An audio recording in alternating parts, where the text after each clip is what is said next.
So good morning. Good morning to everybody that's here. Last workshop we had was just live streamed, and my only audience was the Wellspring staff, and that was different. It was very different. And then it was snowing outside too to boot, which was sort of like the perfect thing. So we were all distracted at some point. I missed the Family Leadership Conference this year because we were moving our daughter to Delaware that weekend for her new teaching position. But it's nice to be here live with some people. Live stream for those of you who are at home, and I guess later YouTube for whoever bothers to watch this. I don't even know. I love that Becky was with us this morning from her porch. I love that she was just sharing some things on the majesty of God in ordinary tasks in our day, in our schoolwork, because that's really what it all boils down to, the majesty of God in the ordinariness of what we do daily. And it actually sets up my topic nicely, and we did not plan this at all. Although I almost wore the same color sweater that she was wearing, and I changed my mind at the last minute, and I thought, well, should have stuck with the first one. But we're going to give God the credit for matching everything up. For some of you on live stream, what I'm going to talk about is old hat to you. You've been doing this for years, but maybe just talking about organizing your homeschool, organizing your life when you're homeschooling, all of those things. Will give you opportunity as well to speak to some of the newer to homeschool moms. I found a lot of joy in organizing my homeschool. I loved to homeschool. I love to organize my homeschooling. I started organizing for the next school year in April of the school year we were still in. That's when I went to the conferences. That's when I went to the workshops. That's when I bought my curriculum for the next year. My kids were just, let us have summer vacation, Mom, you're insane. But I would start getting excited and start planning for the next year before we had finished the year we were in. However, a bit of a true confession before I begin. I am a highly organized person where it serves me best and where it matters the most to me. I have a lot of messy closets. I have a lot of projects that we are waiting to start, that we need to finish, or that we just need to say we're going to abandon it and forget we ever had the idea we were going to do this project.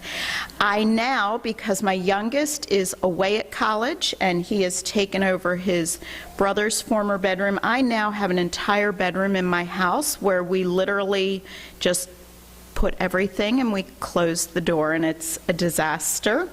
It will be tackled at some point.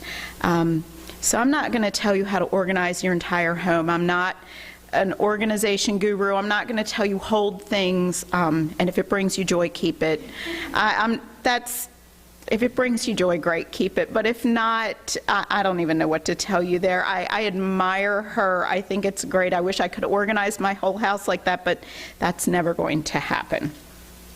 Hopefully, though, I will be able to give you some tips or give you some encouragement for sharing your tips this morning to help you organize your homeschool year, to alleviate stress in other areas of your life, and help you, really the goal is to help you enjoy working with your children more, to help you enjoy this season of your life that God has called you to. So before we discuss this handout and some of the ideas I've gathered, some of the ideas I've learned, some I've come up with, I want to draw attention to the fact that God is the author of organization. The Bible begins with the glorious example of creation. Genesis 1, verses 1 and 2. In the beginning, God created the heavens and the earth. The earth was without form and void, and darkness was over the face of the deep. And the Spirit of God was hovering over the face of the waters. So we have this amazing word picture of nothingness. Yet there's the expectation that something amazing is about to take place, and it does. In 7 days, God, working in triune perfection, creates a world that was very good. Day 1, he creates light and he separates it from the darkness. Day 2, he separates the waters so that we have sky and we have still the sphere of the earth, but then he separates the land from the waters. So we now have land, sky, and sea. Day 3, he causes the earth to produce vegetation of every kind, and vegetation that can reproduce. Day 4, he creates the sun and the moon and the stars to mark day from night, seasons, and years. Day 5, he creates all of the animals, those that swim, those that fly, those that creep and walk. Day 6, God created mankind in his image to subdue and to be the stewards of this amazing world. And on day 7, he rested. The work of creation was accomplished, and it was good. It was very good. So when I think about creation in my finite mind, it is absolutely amazing to me that God created all of this out of nothing and in the exact right order. I don't think I would have done it in this order, but fortunately I didn't have to, so we don't have to worry about that. But in the exact right order. And it must have been absolutely glorious to witness. Out of nothing except his creative genius, God created everything. Fortunately, as we think about organizing our school year, we don't have to create everything from nothing. We have a lot of great resources. We have a lot of great tools to use. We have things that others have already created. We have those mentor moms to help us with our organization. As we go over the handouts, I'm going to try not to overwhelm you. We're probably not going to get to all the pages on the handout, but my goal is to give you some ideas and some thoughts to help you organize, maybe where you just need a little help, maybe where you need to tweak something, maybe where you need a lot of help. Hopefully, you'll get 1 or 2 ideas from today and just start on a couple of things. Focus on those 1 or 2 things that help you start your school year. Please remember, I homeschooled for 20 years, so not all of this came that first year of teaching. Not all of it came in those first 5 years of homeschooling. We added things on. By the time I was done, I had it all down, and then we were done. So now I can just share them.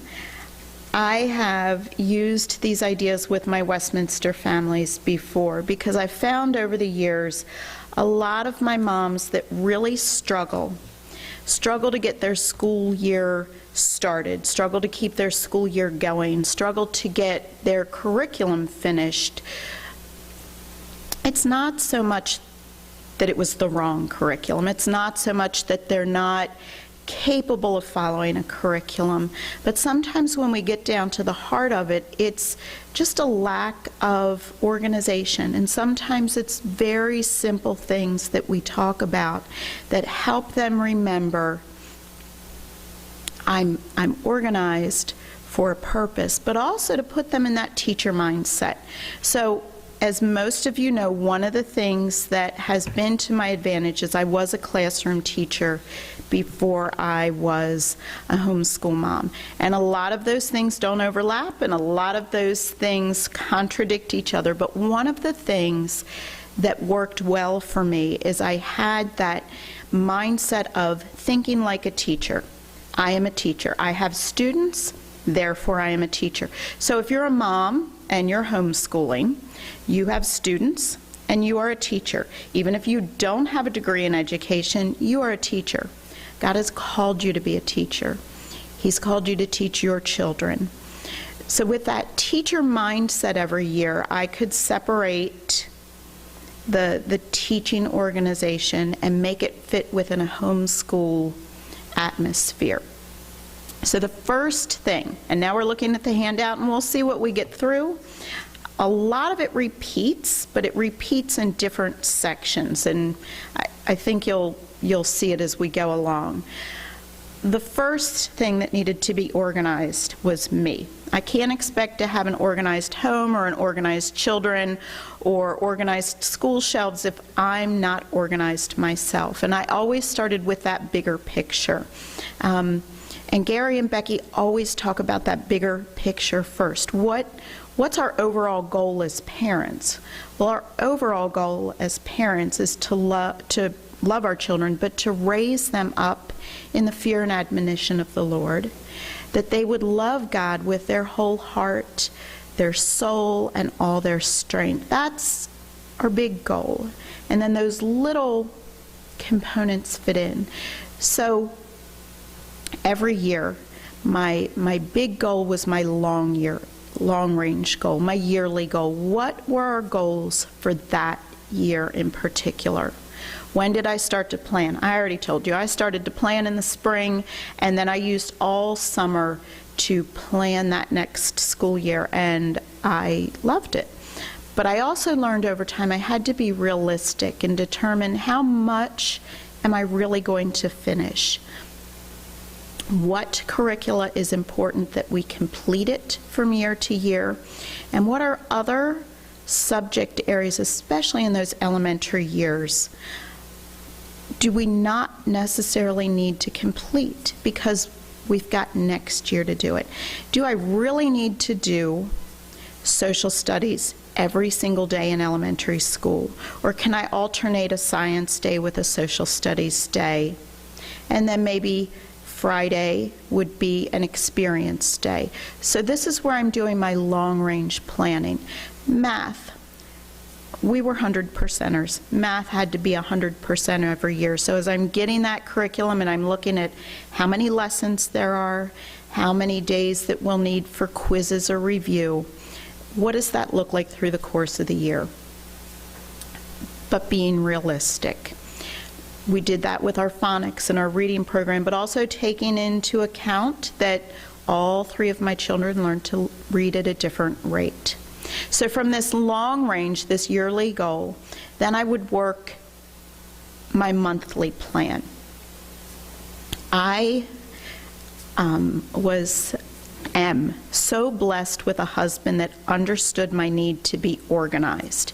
He understood that I worked best with homeschooling and that our house didn't look like a tornado had gone through it for 9 months out of the year if he gave me time to plan.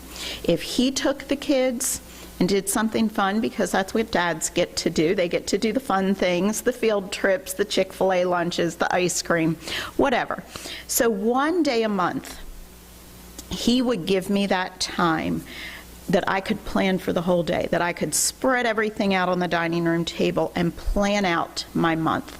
And I would do a month of planning at a time, realizing that at the end of that month, if we fell short or we were ahead, that just went into next month's planning. Everything for the month. So that's when I would make my lists as well. I'd have a list. What do I need for each child? What do I need for art projects? What do I need for science or cooking projects? What pages do I need to make copies of? Do I have everything organized for that month?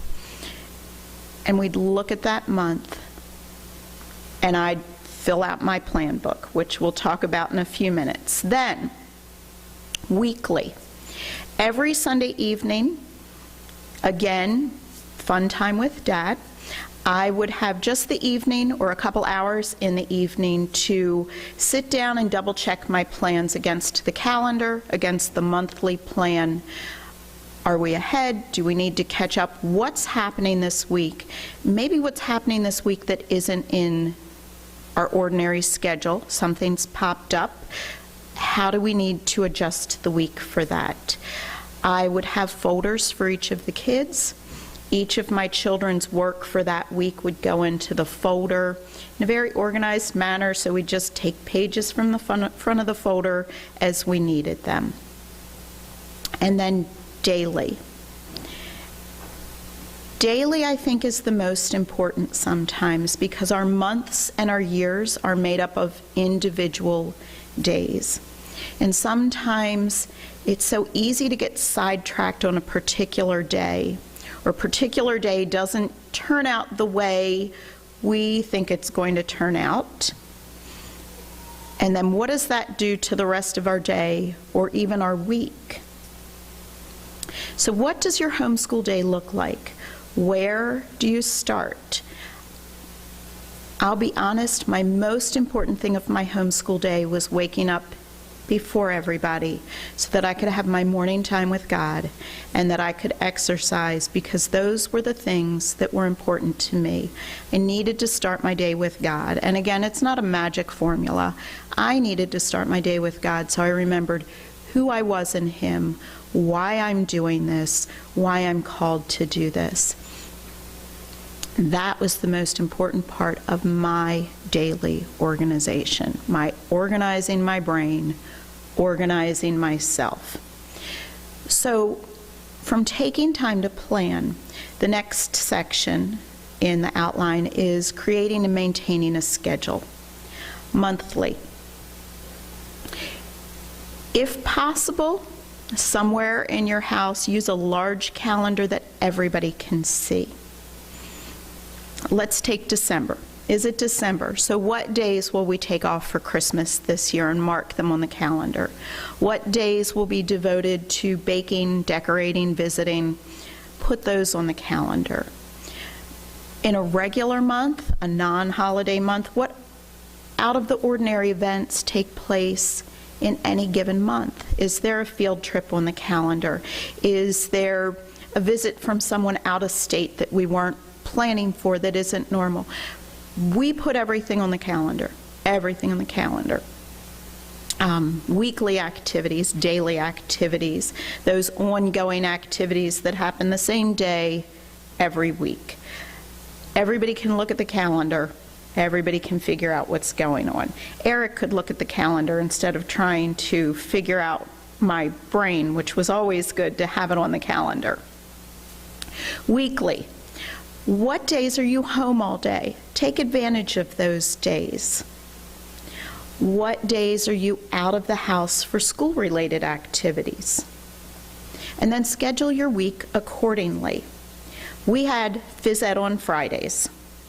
Every Friday, we had phys ed for an hour and a half. If I was not a helper that particular week, that was my hour and a half to run to the grocery store and then run back at the end of phys ed to pick up my kids.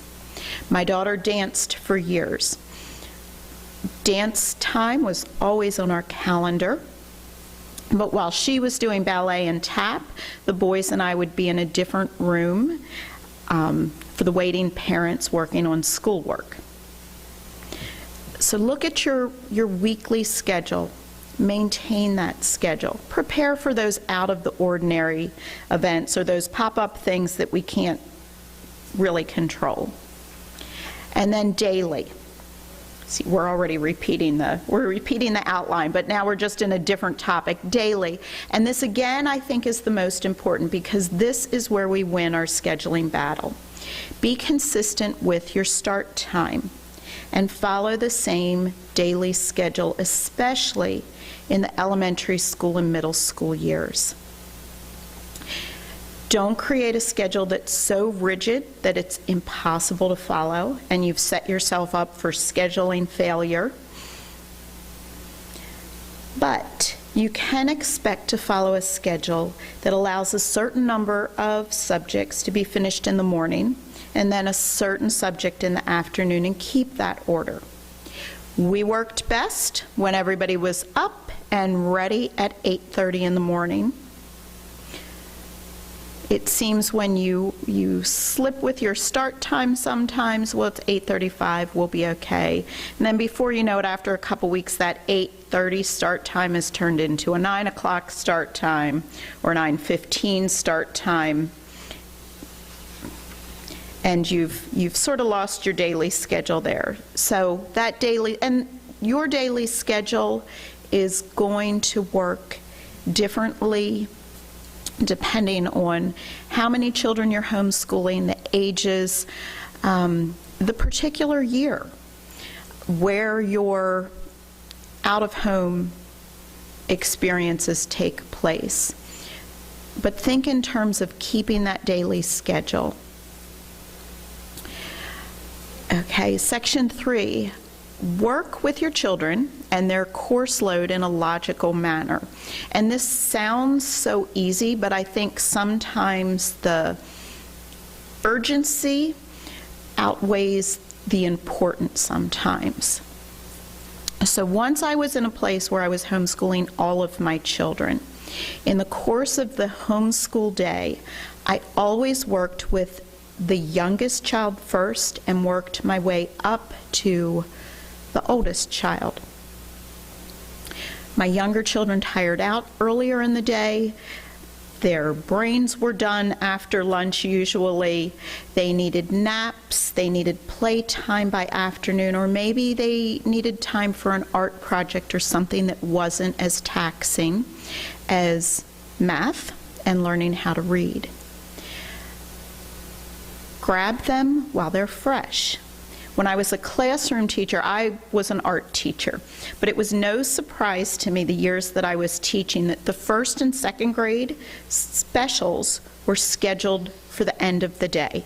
So my 2 to 3 o'clock class was always a first grade class or a second grade class because reading and math took place before lunch.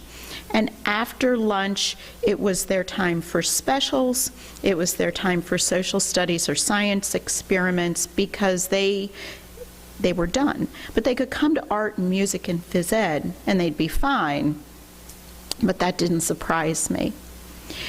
Tackle your most difficult subject first thing in the morning. We tackled our toughest subjects earliest in the day.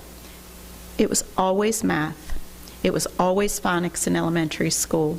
In high school, it was always math and it was always science because those were those subjects that the longer we put them off in the day, it was just amazing that we could get through our whole homeschool day and not have time for math because it was difficult.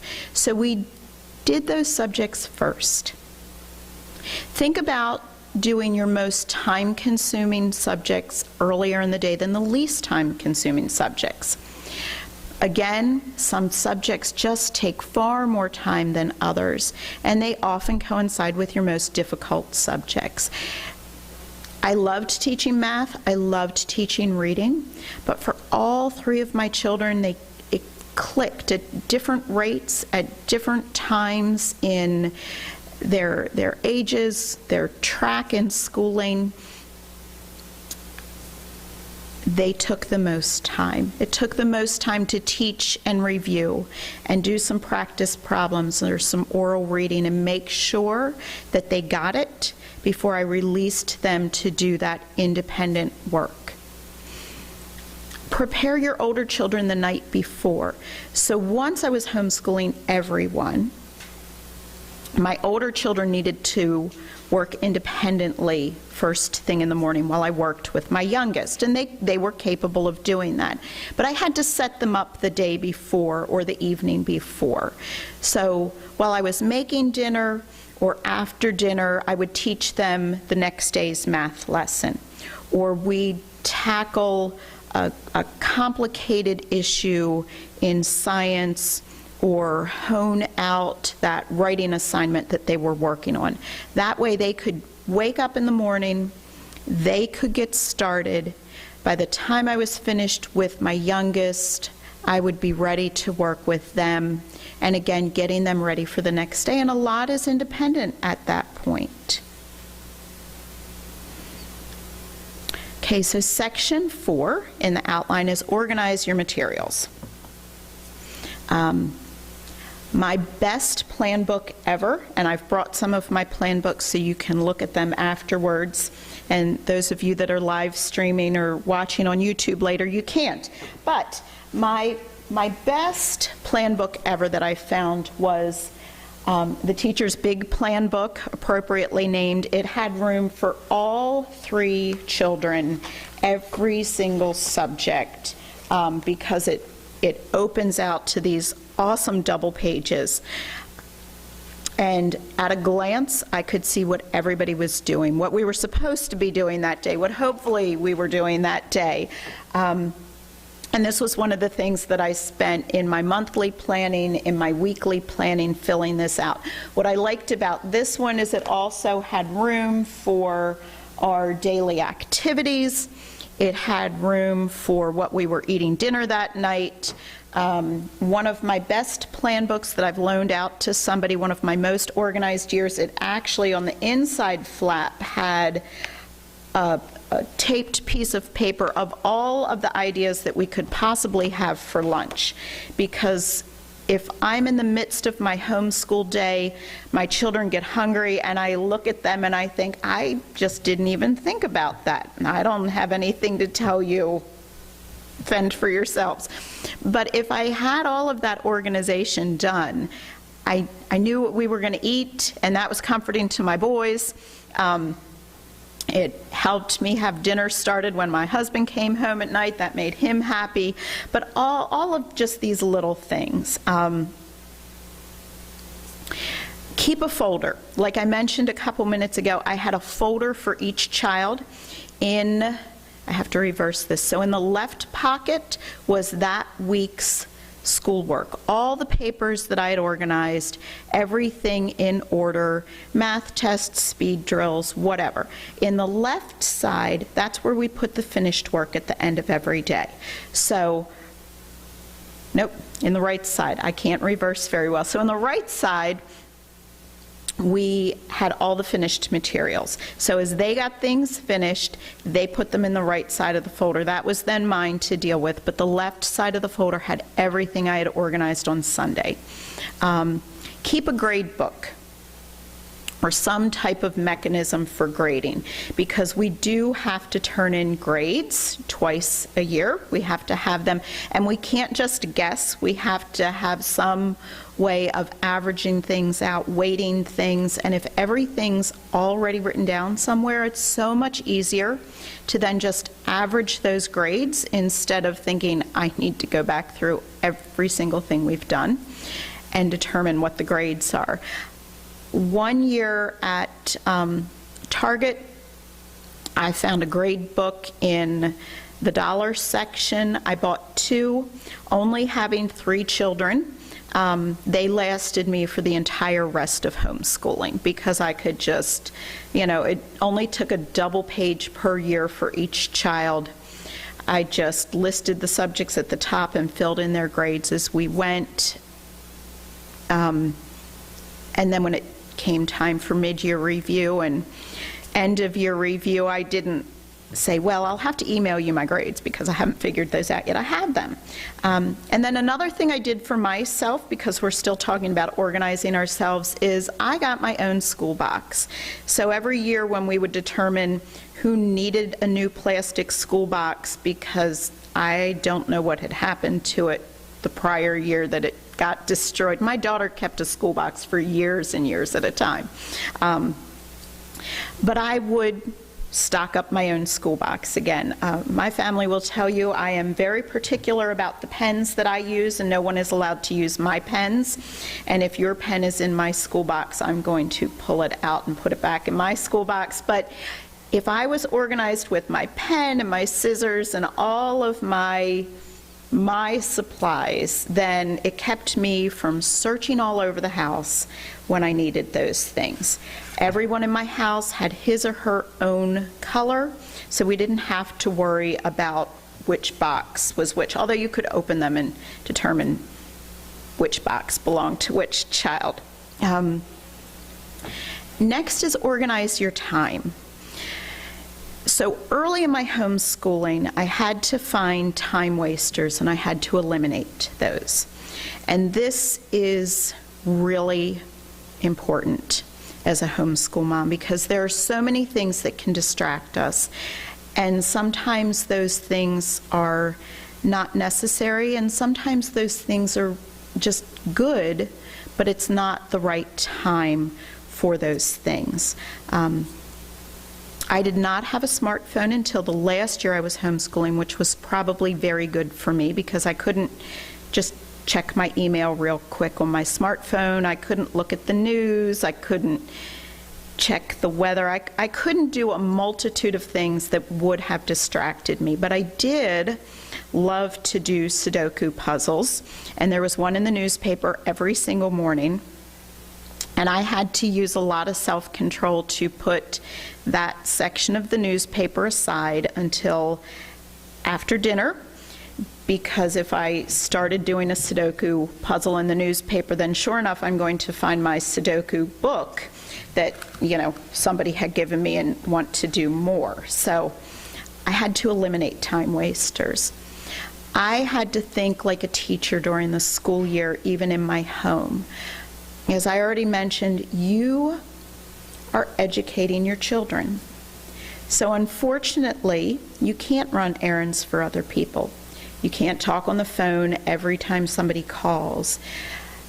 You can't sometimes help a family or friend who doesn't understand what you're doing, because we all have that person or those people in our lives that think, oh, you homeschool, you stay home all day, you can, bake 5 dozen cookies for the church bake sale, you can drive Miss Lulu around to run her errands, you can help me pick up a few things at the grocery store. And it's hard because we want to help and we don't want to tell anybody no. I think that's a lot harder for women than men.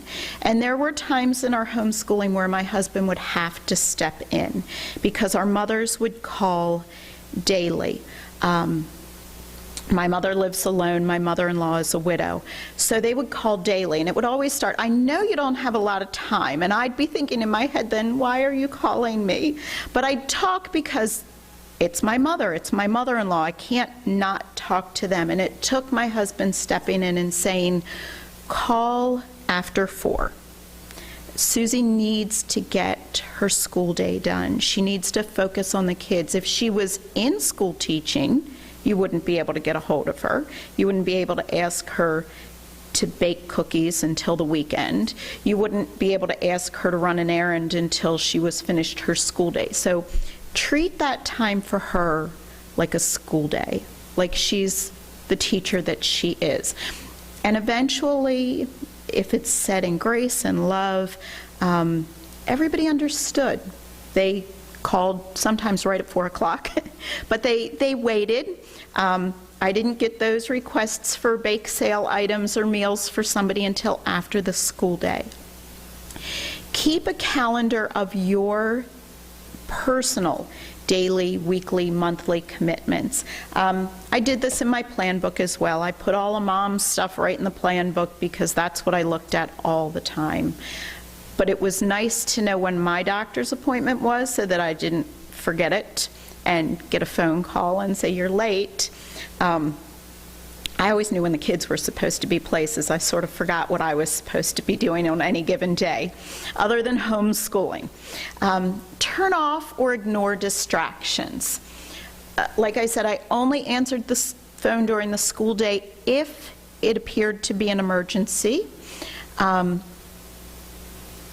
we had to turn off a lot of distractions. We had to put devices away from the homeschool area. We had to put things on mute or silent. One of my friends with very young children, before she started homeschooling, every time she got on the phone to talk to a friend, the kids would show up. And she's like, when do they stop bothering me every time I get on the phone? I said, as soon as you're homeschooling, and that phone rings, your children all disappear because they figure she doesn't know what we're doing. My children used to bring me the phone and say, oh, look, it's, Aunt Jody, who's my closest friend. They call Aunt. You haven't talked to her all week yet. I think you need to talk to her on the phone now. And I'm like, yeah, that's lovely, but I can't talk to her now. And I've already answered the phone for you. But she homeschooled too, so I could say, Jody, not a good time because my kids are already in the act of disappearing. So turn off distractions. At the same time, you have to allow yourself some downtime. You have to give yourself a break daily, weekly, monthly. Every now and then, I would allow myself that Sudoku puzzle before dinner, if everybody was on task or if we were at a practice waiting to pick up kids, but I'd have to limit it to just that one because otherwise it would be a distraction. We got a new computer as my youngest was entering high school because another one had crashed, and the super nice computer person that basically created our tower for us downloaded an entire game with multi-levels on it, thinking, you know, my kids would enjoy it. Well, we enjoyed it too much, and we had to uninstall the game because it was, you know, you do one level and you get to that next level. So give yourself downtime, but honor your time as a homeschool mom. Two more topics for organizing yourself. I would organize my home, my meals, and my shopping. The first thing is have a place for everything and keep it there. And this sounds so simple. And we think, well, of course we have a place for everything. And of course we automatically just put it back where it belongs when we're finished. But we don't. Are the papers not in order? Or did something not print? It's not quite in order. So this is organize your home, meals, and shopping. It's number 6. Is it there? Okay. Okay, sorry. I'm not sure what happened. Did it not? Okay. Ellen and I were working on it together very quickly, so I might not have given her the pages in order, and that would be totally my fault. But number 6 is organize your home, meals, and shopping. So I had to train myself and my kids that when we were finished with something, put it back where it belongs. One, because we don't have to do a massive cleanup Friday at the end of the day. But 2, when we go looking for it tomorrow, we know exactly where it is. It's where it's supposed to be. We kept a chore chart and a schedule, and we had to stick to it. Without that chore chart, you know, mom winds up doing everything and then mumbling and grumbling that mom's doing everything and nobody's helping out. So we stuck to it. I would let my children negotiate if one of them, if they wanted to swap their jobs, that was fine. But as long as I wasn't doing everything, we tried to make it fun as much as we could, but chores are chores, and sometimes we're just doing them because they need to be done. I would create a monthly meal plan. I absolutely love to cook. I love to try out new recipes. I love complicated recipes, but after a full day of school, rec sport practices, school activities that were out of the house, I couldn't really think of what to cook off the top of my head. So a meal plan made sure that we ate every single night because it was on the calendar, it was in the plan book. And some of what I did, I organized Sunday's always big meal in my house so that Monday I'm using the leftovers to recreate them into something else or put them into lunches. Tuesdays were Taco Tuesdays, so it was always some type of Mexican theme, not a real Mexican theme, I'm sure, but tacos, burritos, something like that. Wednesdays we would do something Italian. Friday was always homemade pizza night. But the more organized I could get even that planning, the less thinking I had to do throughout the week. I would plan my shopping, that it didn't interfere with homeschooling. One of the years that my daughter did dance, my youngest wasn't old enough to sit in a room and do any type of homeschooling, so the boys and I did our grocery shopping while she was in dance class. And then we'd get home and unpack everything, and it was a late in the day class, so that just moved right into dinner. It's really easy to lose track of time and lose some of your own organization when you think, I can just run one little errand in a homeschool day. But when your kids are young, it's packing up all the kids. It's making sure we're ready. Do we have snacks? Do we have juice boxes or cups of something? Do we have that one little errand isn't a little errand anymore. It's taken up a lot of time. And then sometimes I would get in the mindset of, well, we're already out. We're doing this errand, so let's just try to knock a lot of them out at one time. And then we've lost half of a homeschool day. Now, there were other times where running an errand perfectly fit into our homeschool day, where children had been saving money and budgeting their money and thinking of their purchases. So then we would go to the store and they would count out their money and they would count out the change, and that fit into our day. But a lot of times running errands did not work for me. Enlist help, accept help. This is another area where I think moms struggle. Our current culture has for years been feeding us the expectation that we as women can do absolutely everything and do it well. And I realized very early that I can do a couple of things very well, but I can't do everything, and I can't do everything well. So when I got offers of help, I took them. When I needed help, I asked for help. Some of us in our small group at that time, we swapped out babysitting. When somebody had to go to a doctor's appointment where they didn't want to take all their children, where they didn't want to take any of their children, others would babysit. Kids would come with their own tote bag of homeschool, or we'd plan some activity that everybody could do. My husband was in a work-related accident one year and spent 4 months at home recovering. He recovered very well, but it was the process of recovering and the fact that he needed to be home and sit still. And of course, things like that always happen at that point in the school year where he's asking me, how are things going so far? And I'm thinking they're going well. I had a high school, a middle school, and an elementary school child. And I'm thinking they're going well.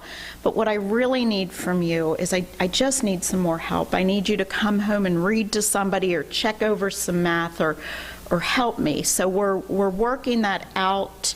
We're working that out that evening. It was a Sunday. He goes, we'll talk about it some more tomorrow, and let me find some ways that I can practically help you. So in God's sovereign humor, he fell off a roof at work the next day. And after surgery, he crushed his heel. After surgery, he spent 4 months at home recuperating. And I'm thinking, this is, and in the humor of it all, I could say, this is not the help I was looking for. This is not what I needed. But he did some of those things. He did help. But my mother had to come in and say, you need help. And I'm like, I don't need help. I got it all. We're good. And she said, you need help. And I said, I need help. So I'm a mess. So she took my kids to phys ed every Friday. She would pick them up from my house. She would take them to phys ed. She would do something else with them after phys ed. And that gave me time to help Eric and then run all of my errands, because they all had to be consolidated into one day, to run them without feeling like I was up against the clock. If she beat me home with the kids, that was fine. If I beat her and the kids home, that was fine. But that was such a blessing that year to accept her help. And it made her happy to help, driving my kids around. So Section 7 is eliminate the unnecessary. And there are those unnecessary things in our lives that keep us from being organized. My kids did not love timelines. I know other people love, thank you for that yes, no. My kids did not love timelines. They would spend far too much time meticulously coloring those figures and cutting them out just perfectly and placing them exactly where they needed to be on the timeline. And we could spend an hour on 2 figures.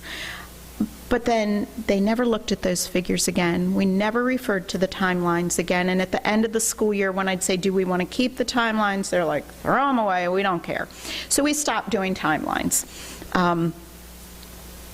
That freed up an incredible amount of time in our school day that wasn't necessary. We didn't need those timelines. They had timelines in our history books. We could print reproducible timelines. We could do all sorts of things that still gave them the flow of history. But for my kids, timelines didn't work, so we eliminated those. For one of my children, we did every single activity in the phonics program, and that's how he learned best. But for one of my other children, that child didn't need every single activity in the phonics program, so we eliminated those because they weren't necessary. Figure out what's not necessary. Some boxed curricula are wonderful, and people have put so much time into them, and you think, I'm going to do this, I'm going to do the whole thing where it's going to be spectacular, we're going to blog, we're going to post. But even that spectacular, all-inclusive curriculum is just a guideline. Use what works. Don't use the things that don't work in your schedule. Home. My house was clean for 20 years, but no magazine was ever going to come in and take pictures for a photo shoot. Our meals were nutritious, but they were never gourmet. We all wore clothes that did not need to be ironed except for Eric's work shirts. Home projects waited until summer. The largest home projects are being started now, soon. We did what we needed to do in the house to make it functional and clean and warm and hospitable. But it wasn't going to be spotless, and it wasn't going to look like it was out of a magazine. Everybody grew up happy. Homeschooling was our goal, and my children at the end of all of that time never bemoaned the fact that their bedrooms didn't get decorated or painted regularly. They didn't worry about that. We were home for 20 years, and that, again, was our big picture. And then the last thing to eliminate, and this is probably where we're going to stop for today, is time. If we are all honest with ourselves, we can name at least one time waster that has crept into our life. Try to eliminate it or give it a set time limit. There are a lot of ways that time wasters creep in, and sometimes they're good and they seem good, but then over the course of time, maybe they take on a different attitude, or they own your time instead of you owning that. I worked with one of my moms a couple of years ago who didn't seem to get her curriculum finished, and at mid-year we were always troubleshooting, and I was always saying things like, okay, so you've got to do 2 math lessons a day for the rest of the year to finish on schedule. You've got to, and not figuring out really what the issue was. And when we sat down and had one of those talks about, tell me what your whole day looks like. Tell me what your school area looks like. Tell me what your homeschool day consists of. And then she starts sharing these things that were pulling her time away from homeschooling. And we could start to eliminate some of those things. And some of those things can always just go. Can this just completely be eliminated from my life, and will I be an okay person?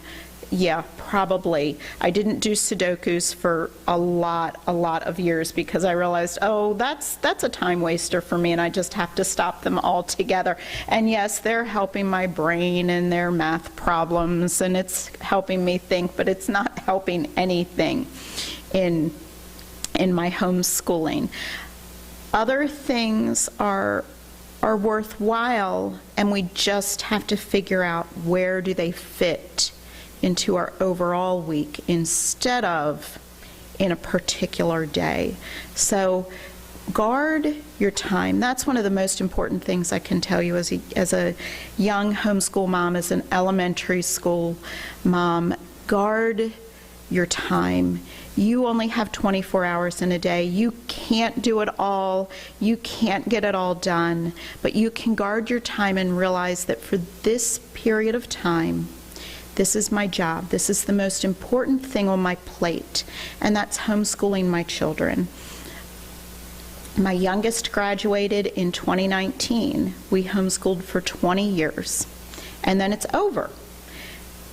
And it goes so fast. And I know in the day-to-day, sometimes grind of things, it doesn't seem like it goes fast, but it does go fast. The overall picture is, what am I putting into my children? Am I raising them in the fear and admonition of the Lord? Does my homeschooling encourage them, like Becky said, to love the Lord their God with all their heart, with all their soul, with all their strength, and with all their mind? That's my primary focus through homeschooling. Am I raising adults? Because really, we're not raising children.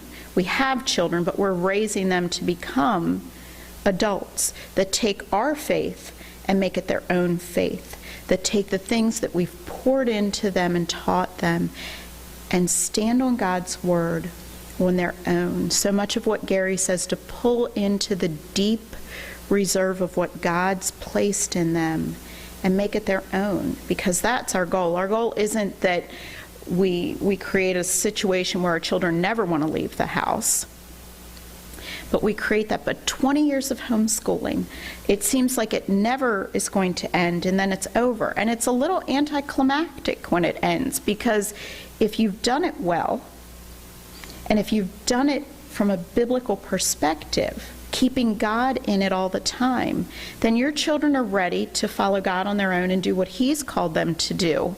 And you're sort of standing there like, not quite needed right now. And that's a good thing. It's a different thing, but it's a very good thing. So we're not going to get to the rest of this handout, but I think you can use what we've already talked about and apply it to the rest of the handout. I encourage those of you that are younger homeschool moms that are just starting, find those seasoned homeschool moms that are sitting at workshops and they're just calm because they've got it. Even if on the inside they might not have it, but they've got it and they've been doing it, and they can help you with those things that work and those things that don't work.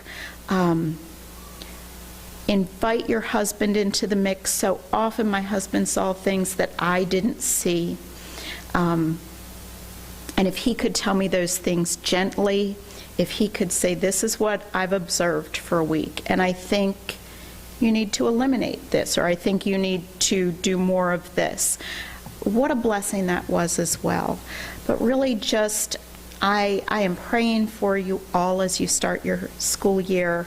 I wanted to start with organization because it seems that even though we homeschool and spring didn't affect our homeschooling a whole lot, it still felt like a very unorganized year at the end of last year.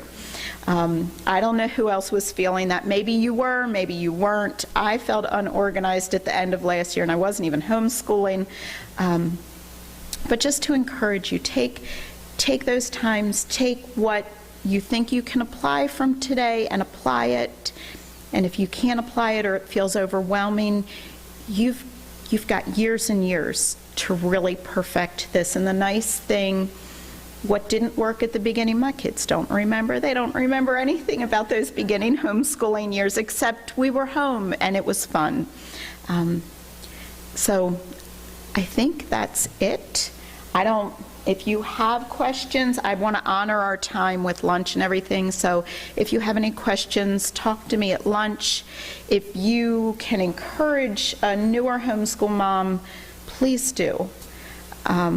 Please do. I had all those mentor moms when I started. At some point, I became a mentor mom. But we need those mentor moms. We need those other people helping us and giving us their wisdom as well. So thank you. And again, it was good to see people in person, not through Zoom. So Ruth, I am done.